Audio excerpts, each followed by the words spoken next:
Bismillahirrahmanirrahim. Assalamualaikum warahmatullahi wabarakatuh.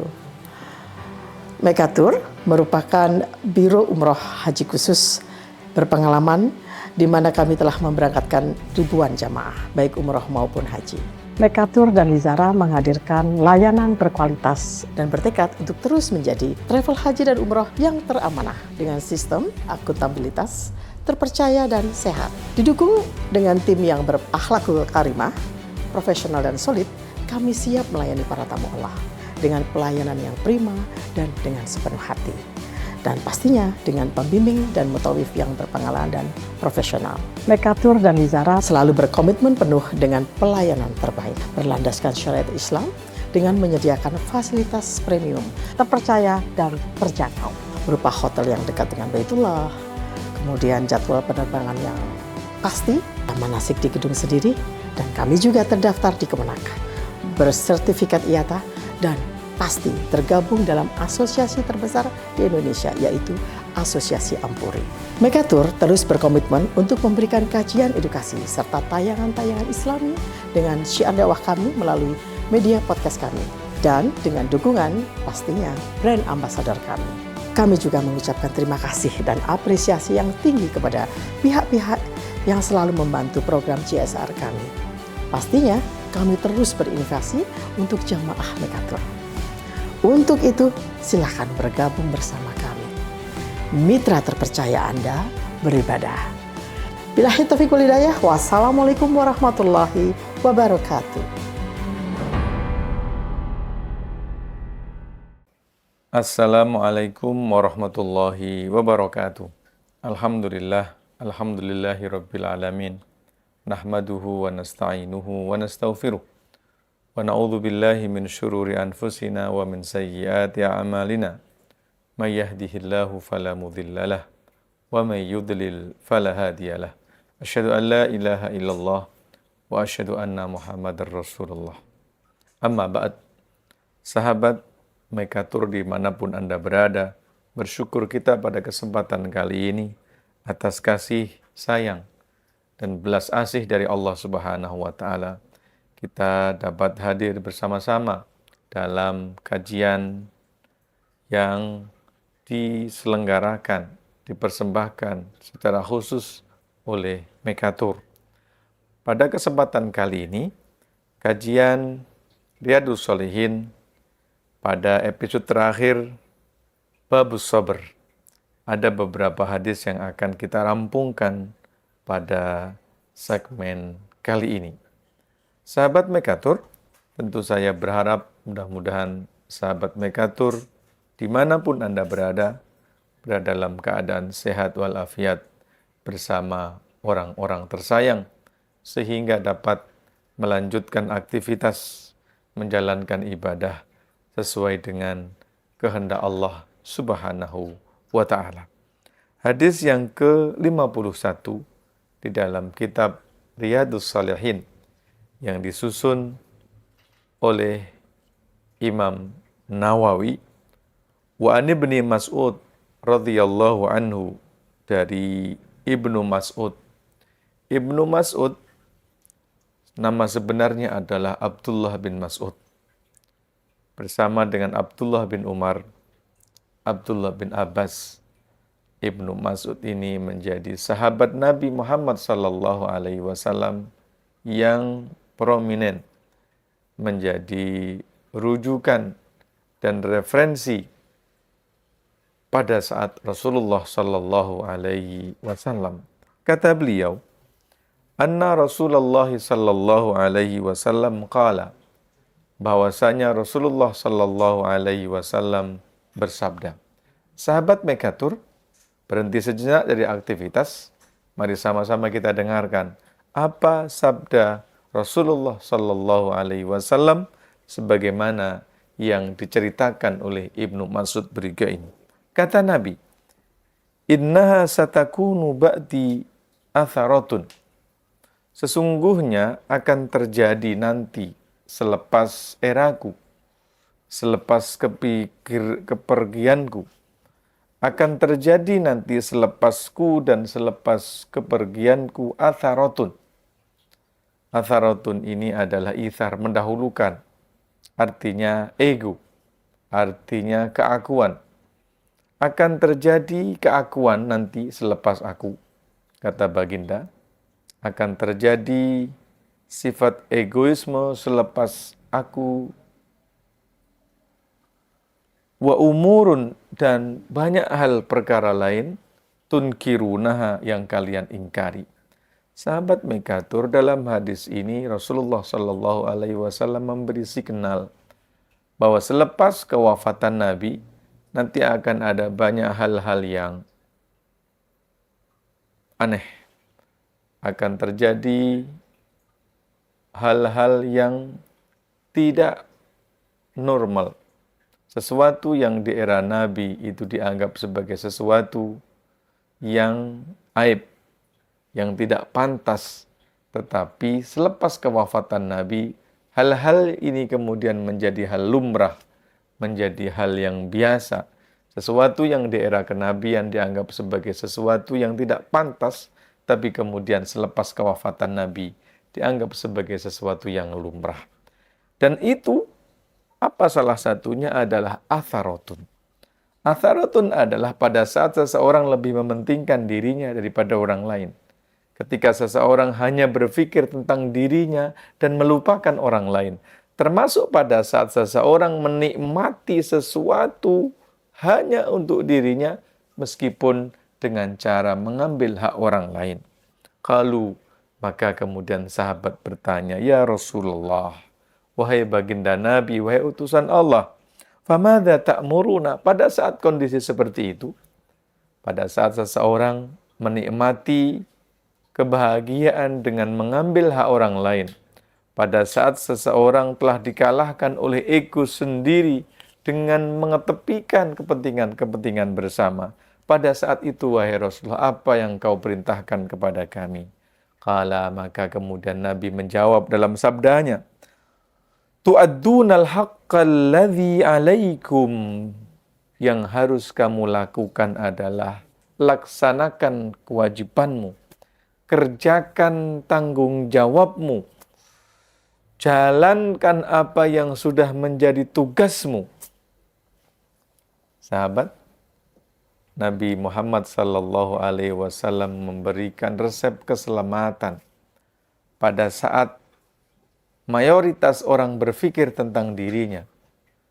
Pada saat manusia hanya berpikir tentang kepentingan dirinya, pada saat seseorang menikmati kebahagiaan dengan cara mengambil hak orang lain, pada saat itu kerjakan tanggung jawabmu, laksanakan kewajibanmu, kerjakan apa yang sudah menjadi tugasmu. Wa tas'alunallaha alladzi lakum, dan selepas itu engkau mohon kepada Allah Subhanahu wa taala apa yang telah menjadi hakmu. Ini adalah tingkat kesabaran tertinggi pada saat seseorang bersabar setelah ia melakukan seluruh kewajiban yang dilakukan. Kenapa harus bersabar? Karena pada saat itu setiap orang hanya berpikir tentang dirinya. Pada saat itu seseorang hanya berpikir tentang apa yang akan aku dapatkan. Pada saat itu setiap manusia tidak berpikir untuk orang lain, tetapi untuk dirinya. Sahabat Mekatur, mudah-mudahan jangan kemana-mana. Akan kembali selepas pariwara berikut ini.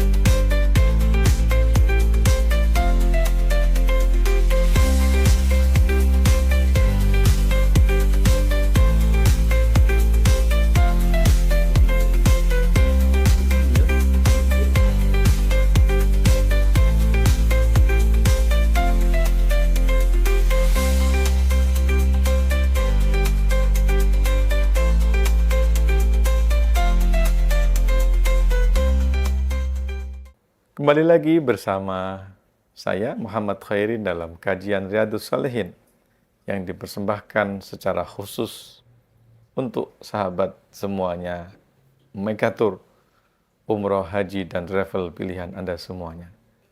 Pada segmen sebelum ini, Rasulullah Shallallahu Alaihi Wasallam menyampaikan informasi kepada kita bahwa ada satu masa di mana setiap orang hanya berpikir tentang dirinya, hanya berpikir tentang keselamatannya, bahkan ia menikmati kebahagiaan dengan cara mengambil dari orang lain.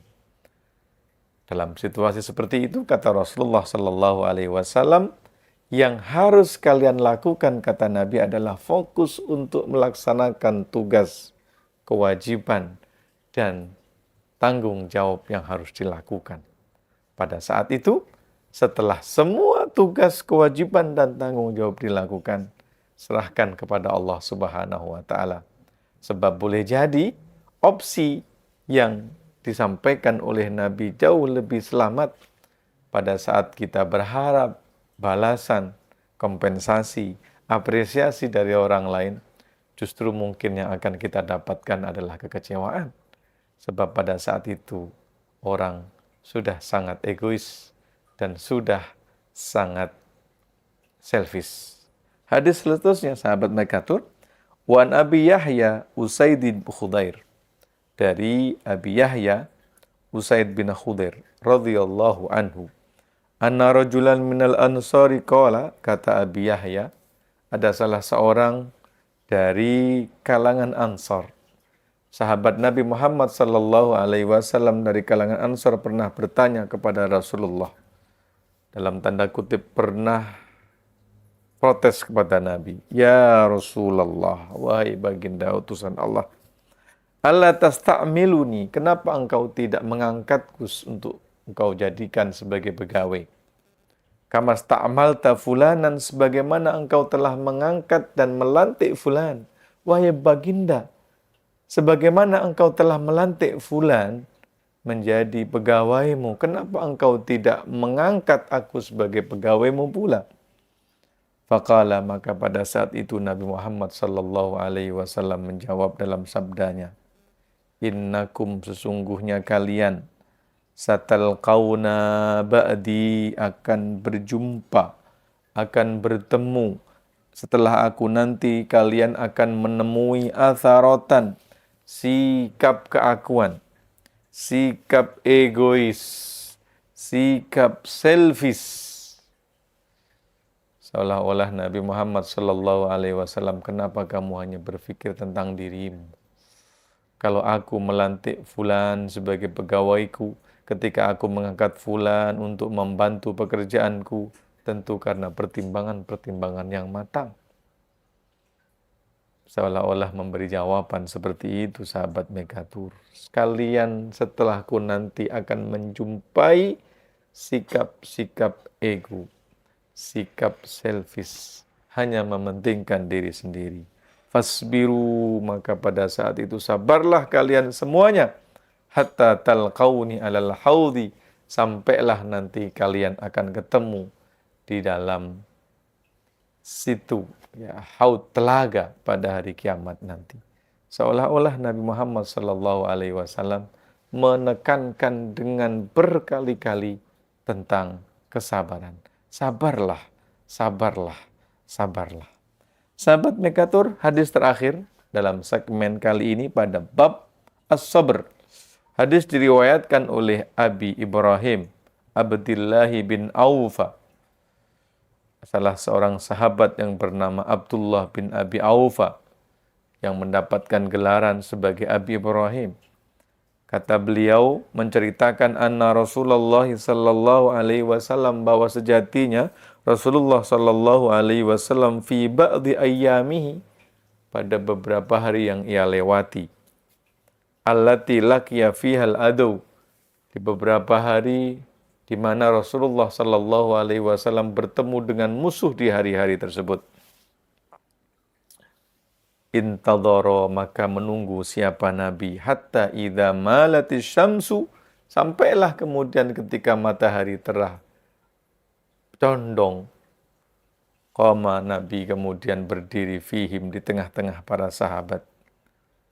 Nabi Muhammad SAW dalam satu pertempuran, ya, menunggu sampai matahari condong.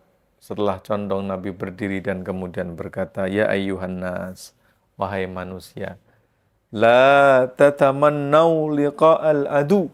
Wahai sahabat-sahabatku semua, jangan pernah bermimpi, jangan punya berharap, jangan pernah bercita-cita untuk bertemu dengan musuh. Was'alullahal afiyata, tapi mintalah kepada Allah Subhanahu wa taala afiyah, keselamatan, kesentausaan, kesejahteraan. Fa idza laqitumuhum, tapi kalau seandainya kalian harus terpaksa musuh, kalau pada akhirnya fakta menunjukkan kalian berhadapan dengan musuh, fasbiru, maka bersabarlah. Dan kesabaran pada saat musuh itu adalah pada saat membela diri melawan musuh.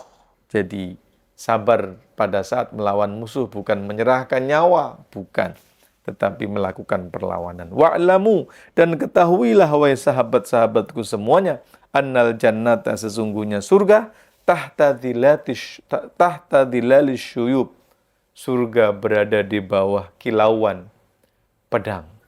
Seolah Nabi ingin mengatakan sabar yang betul pada saat engkau berhadapan dengan musuh bukan dengan menyerahkan nyawa, membiarkan musuh memenggal leher, tidak. Tapi kesabaran dalam situasi seperti itu adalah mengangkat pedang pada saat pedang kita bertemu dengan pedang musuh, saling menyerang. Itulah sejatinya kesabaran kita yang terbaik pada saat itu.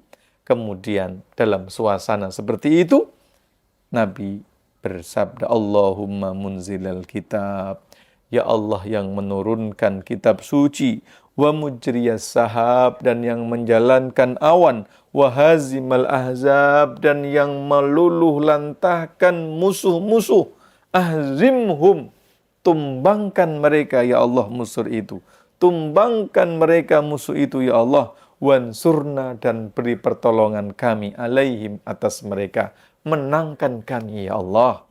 Sahabat Mekatur, menariknya bab tentang sabar di dalam hadis, di dalam kitab ini ditutup dengan satu hadis yang luar biasa, yaitu melakukan perlawanan kepada musuh. Justru kesabaran dalam situasi seperti itu adalah dengan melakukan perlawanan.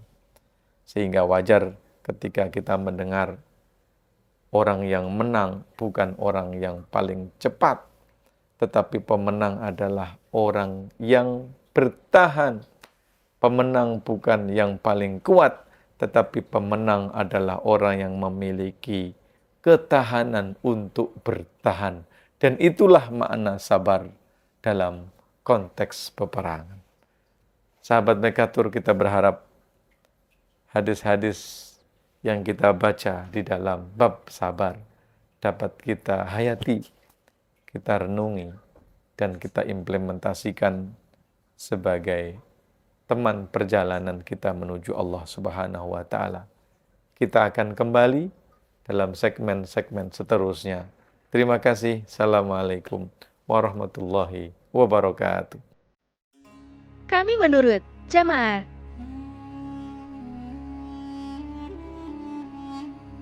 Keren banget, puas banget. Sampai di Mekah, alhamdulillah pelayanannya bagus, kita bisa tawaf atau umroh 2 kali. Alhamdulillah, menurut saya top banget, 10 menurut saya. Alhamdulillah para tim yang membantu kami, baik Mutoib, pelayanan, cukup membantu kami, dan ya bisa dihitung kalau dari poin dari 0 sampai 10 kita bisa acukan bisa sekitar 9 lah. Pelayanannya dan waktu saat tawaf, sa'i, itu benar-benar kita dijaga.